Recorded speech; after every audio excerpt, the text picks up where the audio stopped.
Assalamualaikum dan selamat malam kepada Madam Najia. Saya Ashraf Zafri pada sesi 61 ingin mengulas sedikit tentang kaum India, iaitu sebagai membuat video refleksi dengan ahli-ahli kumpulan saya, iaitu Shamira Nazri, Camelia Rudaini dan Luqman. Itu sebagai video refleksi. So dalam video refleksi ni saya akan mengulas sedikit tentang kaum Hindu di Malaysia. So sebagai pengenalan yang pertama, Hinduisme ini ialah bahasa Sanskrit yang dikenali sebagai Dharma Vaidika, iaitu dikenali sebagai macam Veda. So sebagai Dharma Vaidika ni, iaitu Veda, ialah satu agama atau falsafah yang berasal daripada Subunia, yang kita ni sebut Subunia. Okay? So Subunia India dan kawasan sekeliling yang berhampiran dengannya. So agama ini adalah agama tertua yang diketuai di dunia dan tidak mempunyai pengasas. So kaum Hindu ni tiada pengasas. So dia bebas lah. Okay. Dia tak ada pengasas kitab atau bandar suci yang utama. So seterusnya, kitab pertama agama ini ialah Veda, dan dengan berlangsung masa banyak kitab yang lain juga termuncul, iaitu istilah Hinduisme merangkupi berbagai-bagai aliran fikiran dan falsafah serta upacara amal yang amat berbeza. Banyak penganut Hindu yang dipengaruhi oleh falsafah Hindu, yang dipengaruhi oleh falsafah Advaita, bersemayam kepada pelbagai-bagai dewa dan menganggap dewa-dewa ini sebagai penjemaan untuk satu roh kosmomonistik yang agung, iaitu dikenali sebagai Brahman, iaitu yang antara yang tertinggi lah di kaum Hindu. Sedangkan banyak penganut yang lain menumpukan kepada satu konsep sahaja, iaitu mufrad untuk Brahman Tuhan, umpamanya Vaishnavisme, Saivisme dan Shaktisme. Lebih kurang macam tu dia punya sebutan. Maaf kalau saya ada salah bahasa. So seterusnya, daripada Hinduisme ialah agama yang ketiga terbesar di dunia tau. Sebab di dunia ini mempunyai agama Islam, agama Buddha, agama Hindu, agama Kristian. So agama Hindu ni ialah agama yang terbesar yang ketiga di dunia, dengan lebih kurang 900 juta penganut. Jumlah yang sangat besar ya di situ. Nampaknya penganut agama Hindu ni. So itu baru saja angka 2005. So kita tak tahu angka pada sekarang mungkin lebih pada 800 juta. So kira-kira 890 juta itu daripada bilangan itu tinggal di India sendiri. Bukan, maksudnya di seluruh Malaysia akan menambahkan sedikit lah 890 juta tu kepada 891 ke macam tu. Itu daripada segi pengenalan je. So daripada untuk tajuk yang untuk isi yang kedua, saya akan memberikan kepada Camelia. Sekian, terima kasih. Terima kasih kepada Ashraf Zafri. Sekarang saya akan terangkan tentang kepercayaan Hindu. Hindu seringkali dianggap sebagai agama yang beraliran politisme kerana memuja banyak dewa. Namun tidaklah sepenuhnya demikian. Dalam agama Hindu, dewa bukanlah Tuhan tersendiri. Menurut umat Hindu, Tuhan itu Maha Esa, tiada duanya. Dalam salah satu ajaran falsafah Hindu, Advaita Vedanta menegaskan bahawa hanya ada satu kekuatan dan menjadi sumber dari segalanya, yang bermaksud Brahman, yang memanifestasikan dirinya kepada manusia dalam pelbagai bentuk. Dalam agama Hindu ada 5 keyakinan dan kepercayaan yang disebut dengan Panchasraddha. Panchasraddha merupakan keyakinan dasar umat Hindu. Kelima keyakinan tersebut ialah: yang pertama, Brahman, percaya kepada Tuhan yang Maha Esa dan segala aspeknya. Yang kedua, Atman, percaya dengan adanya jiwa dalam setiap makhluk. Yang ketiga, Karma Pala, percaya dengan adanya hukum sebab akibat dalam setiap perbuatan. Yang keempat, Samsara, percaya dengan adanya proses kelahiran semula. Yang kelima, Moksa, percayaan bahawa kebahagiaan tertinggi merupakan tujuan akhir manusia.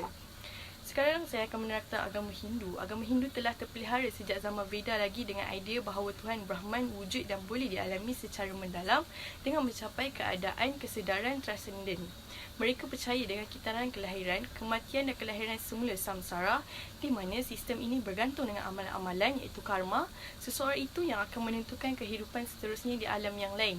yoga penyatuan ialah amalan rohanian untuk mencapai penyatuan antara Atman iaitu roh diri dengan Brahman, roh agung atau Tuhan. Brahman satu realiti yang menyeluruh menjadi Isvara iaitu Tuhan melalui 3 sifatnya iaitu Brahma pencipta, Vishnu pemelihara, Shiva Tuhan pemusnah dan kelahiran semula. Ini untuk perayaan agama Hindu, saya akan serahkan kepada Rudani. Terima kasih. Terima kasih kepada Camelia. Saya akan teruskan tentang perayaan agama Hindu. Terdapat 3 perayaan iaitu Deepavali, Thaiponggol dan juga Thaipusam. Saya akan menceritakan tentang perayaan Deepavali. Hari Deepavali merupakan perayaan yang disambut oleh semua penganut yang beragama Hindu di seluruh dunia dan merupakan hari cuti di Malaysia. Perkataan Deepavali merupakan gabungan perkataan Deepa yang bererti cahaya dan perkataan Gavali yang bererti barisan. Perayaan Deepavali ini disambut pada hari ke-14 bulan Aipasi dalam kalender Tamil antara bulan Oktober dan November dan juga dikenali sebagai Pesta Cahaya. Menurut legenda, Raja Naragasuri yang kejam dan selalu memeras rakyatnya telah dikalahkan dan dibunuh oleh Maha Krishnan. Sebelum mati, Raja Naragasuri meminta semua manusia agar mereka merayai hari kemenangan itu sebagai peringatan kepada mereka yang baik tentang godaan hantu dan syaitan, peringatan kepada mereka yang lupa agar berbuat baik dan menjauhi daripada membuat kejahatan sesama manusia.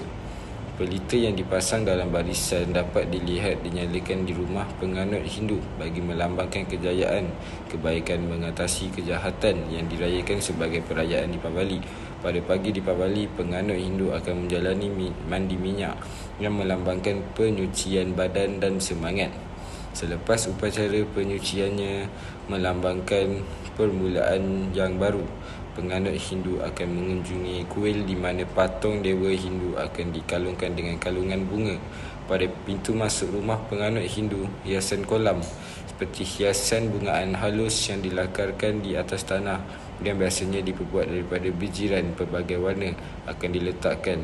Hiasan kolam ini merupakan lambang penyembahan dewa Lakshmi, dewa kekayaan yang dipercayai hanya akan mengunjungi rumah mereka yang mempunyai hiasan kolam di pintu masuk rumah mereka. Kolam pula merupakan upacara keagamaan bagi penganut Hindu dan orang Islam adalah dilarang mengikutnya. Untuk perayaan Thaiponggol, saya akan serahkan kepada Syamira Adila. Sekian, terima kasih. Seterusnya adalah Hari Ponggal ataupun lebih dikenali sebagai Thaiponggol. Thaiponggol merupakan perayaan menuai yang diraikan mengikut kalender Hindu. Disebabkan hari perayaan Thaiponggol ditetapkan dalam kalender Hindu, hari Thaiponggol disambut berbeza dengan tempoh menuai yang sebenar. Pada kebiasaannya, orang-orang Tamil akan meraihkan perayaan menuai Thaiponggol pada minggu kedua bulan Januari. Pada subuh pagi Thaiponggol, para petani akan bangun dan memasak bijirin yang baru dituai yang dikenali sebagai ponggol. Masakan ponggol ini merupakan masakan hasil tuaian baru yang akan dipersembahkan kepada matahari waktu pagi. Pesta Thaiponggol merupakan hari bagi memuliakan dewa matahari yang penting kepada semua tanaman. Upacara penyembahan juga diadakan di kuil secara besar-besaran dan di rumah secara kecil-kecilan. Bagi perayaan di rumah, seluruh keluarga akan bangun awal dan mandi berpakaian cantik sebelum subuh. Semua ini dilakukan tanpa menggunakan cahaya. Apabila semua ahli keluarga telah bersedia, mereka berkumpul mengelilingi gubahan buah dan bunga. Hanya ketika itu, lampu akan digunakan. Gambaran kecantikan alam semula jadi mesti merupakan gambaran pertama dilihat pada waktu pagi. Pada pagi hari, makanan pagi mereka sepenuhnya daripada vegetarian akan dihidangkan kepada semua ahli keluarga. Hai, Assalamualaikum dan selamat sejahtera. Nama saya Muhammad Luqman Hakim bin Maizatul Azmi. Saya daripada kelas seksyen 61. Saya nak ceritakan tentang ajaran asas bagi penganut agama Hindu. Okey. Ada beberapa kitab yang dianggap suci oleh umat Hindu sebagai berikut. Veda merupakan sastra tertua dalam sejarah peradaban manusia, disusun kembali oleh Vyasa. Veda juga dibagi menjadi 4 bahagian: Rakveda, Yajurveda, Samaveda dan Atharvaveda. Keempat Veda tersebut juga sebagai Shruti atau yang maksudnya yang didengar. Veda juga dibagi menjadi 4 lagi, iaitu Samhita, Brahmana, Aranyaka dan Upanishad. Ia merupakan alat bantu untuk memahami. Okey, 6 bahagian Veda iaitu pertama Shiksha, yang kedua Chanda, yang ketiga Vyakarana, yang keempat Niruta, yang kelima Jyotisha dan yang keenam Kalpa. Okey, selain itu naskah-naskah suci Hindu, maksudnya kepustakaan Sanskerta dapat digolongkan atas 6 pokok kepercayaan dan 4 pokok masalah duniawi. Bahagian yang menyangkut kepercayaan membentuk naskah-naskah suci Hindu yang dapat dipercayai kebenarannya. Sedangkan 4 bahagian yang menyangkut tu adalah masalah duniawi merupakan bahagian pengembangan yang keenam.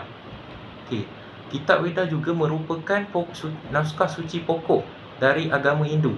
Veda merupakan sumber dari kelima peringkat naskah suci lainnya dan bahkan juga merupakan sumber dari naskah-naskah tentang masalah duniawi dan material. Kitab Veda dibagi menjadi 4 kelompok, iaitu Rakveda, Yajurveda, Samaveda dan Atharvaveda. Okey, yang pertama Rakveda Samhita merupakan kitab-kitab Hindu paling tua, paling muda dan paling baik. Tatanan bahasa dan iramanya sangat indah serta mantranya yang abadi mewujudkan keagungan, kebenaran, keberadaban dan hal barangkali merupakan kekayaan yang paling agung dalam seluruh kepustakaan naskah suci di dunia. Pendetanya disebut Rakveda dibagi menjadi 21 bahagian dalam 10 mandala. Okey, yang kedua pula Yajurveda Samhita, kebanyakan dalam bentuk prosa dan digunakan oleh para pendeta Yajurveda untuk penjelasan tambahan dari upacara-upacara korban. Penambahan mantra Rakveda itu Yajurveda dibagi menjadi 109 bahagian. Okey, Samaveda yang ketiga pula Samaveda Samhita kebanyakan diambil dari Rakveda yang dimaksudkan untuk dinyanyikan oleh para pendeta. Samaveda juga dalam pelaksanaan upacara korban. Samaveda dibagi menjadi 1000 bahagian.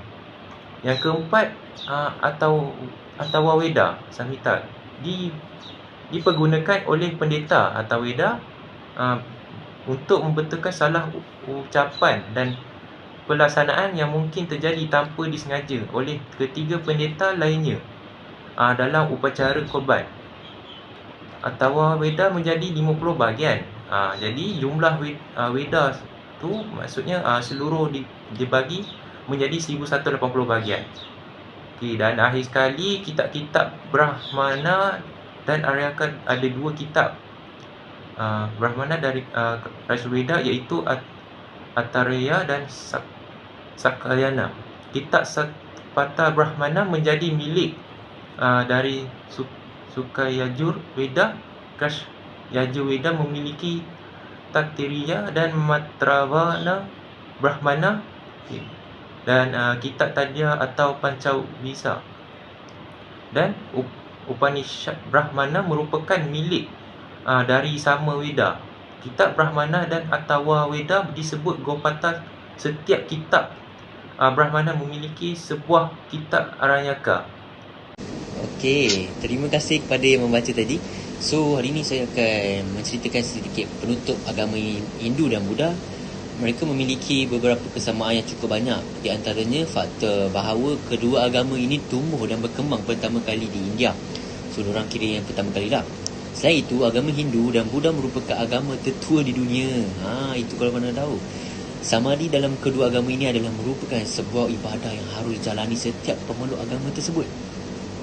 Maka samadhi dilakukan dalam rangka mendekatkan diri kepada Sang Pencipta, melakukan seperti contohnya ialah melakukan pembersihan terhadap jiwa serta fikiran dari semua hal yang sifatnya negatif dan kemudian mengarahkannya menuju kebaikan.